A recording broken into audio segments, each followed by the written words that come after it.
সুন্দৰভাৱে আপোনালোকক আমাৰ যি অনুষ্ঠান তালৈ নিমন্ত্ৰণ কৰিছে। আমি আশা ৰাখিছোঁ যে আমাৰ আন্তৰ্জাতিক কৃষ্ণ ভাৱনামৃত সংঘ ওৰফে ইস্কনৰ তৰফৰ পৰা যি এটা অনন্য প্ৰচেষ্টা কৰা হৈছে, এই প্ৰচেষ্টাত আপোনালোকে যোগদান কৰিব।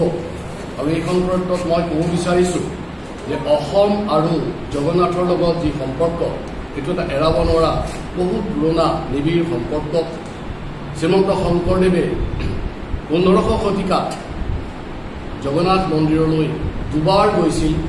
তেওঁৰ যেতিয়া বয়স 32 বছৰ আছিল, তেওঁ প্ৰথমবাৰ জগন্নাথত গৈ আমাৰ যিটো বৈষ্ণৱ সংস্কৃতি সেই সম্পৰ্কে খুব সুন্দৰভাৱে আমাৰ অসমৰ কথাখিনি তেওঁ তাত বুজাইছিল, কৈছিল। আৰু পাণ্ডাসকলৰ মাজত ভাগৱতৰ কথা খুব সুন্দৰভাৱে ব্যাখ্যা কৰি তেওঁ খুব জনপ্ৰিয় হৈছিল আৰু তাতে সন্ত শিৰোমণি উপাধি লাভ কৰিছিল। যিহেতু আপোনালোক সকলোৱে জানে, 120 বছৰ এই ধৰাতলত থাকি শংকৰদেৱে আকৌ 97 বছৰ বয়সতো এবাৰ পুৰীলৈ গৈছে। এনেকৈ আমাৰ অসমীয়া মানুহ, আমাৰ বিশেষকৈ উত্তৰ পূৰ্বাঞ্চলৰ মানুহখিনি এই জগন্নাথৰ প্ৰতি আকৃষ্ট কৰা মহাপুৰুষজনৰ এটা অৱদান আছে। আৰু এই অৱদানৰ লগতেই আমি দানি ৰাখি সংগতি ৰাখি এতিয়াও আপোনালোকে সকলোৱে জানে যে অসমৰ বাসী, অসমত যিমানবিলাক জনজাতি মানুহ আছে, বিভিন্ন সম্প্ৰদায়ৰ মানুহ আছে, বিভিন্ন বৃত্তিয়াল শব্দটো শংকৰদেৱে ব্যৱহাৰ কৰিছিল, চিনাকি বৃত্তিয়াল।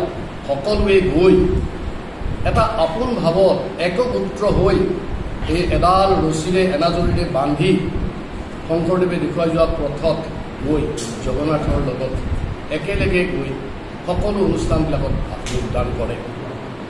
আমি যিহেতু সকলো এই আমাৰ অসমবাসী, যেতিয়া আমি যাবলৈ নানান কথাত অপৰাধ হওঁ, হয়তো কাৰোবাৰ ব্যৱসায়ী থাকে, কাৰোবাৰ চাকৰি থাকে, কাৰোবাৰ আৰ্থিক অনাটন থাকে।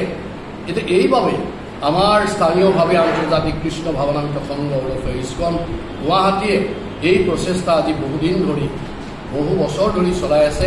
আৰু তাৰ লগতে সংগতি ৰাখি অহা 22 তাৰিখলৈ আমাৰ স্নান যাত্ৰা, অৰ্থাৎ এইটো আমাৰ কাৰ্টেইন ৰাইজৰ হ'ব।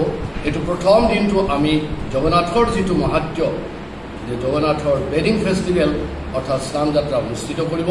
আৰু এই সম্পৰ্কে আপোনালোকক খুব সুন্দৰভাৱে প্ৰভুৱে অৱগত কৰিব।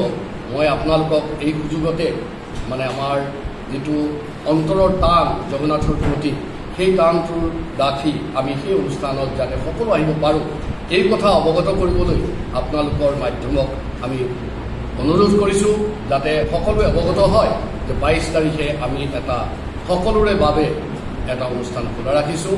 সেই অনুষ্ঠানটো যাতে যোগভাগ কৰে। আৰু ইয়াৰ পাছৰ অনুষ্ঠানসমূহ আমি ইতিমধ্যে ঠিক কৰি থোৱা আছে। আপোনালোকৰ মাজত আহি আমি আকৌ পুনৰ দেখা। হৰে কৃষ্ণ।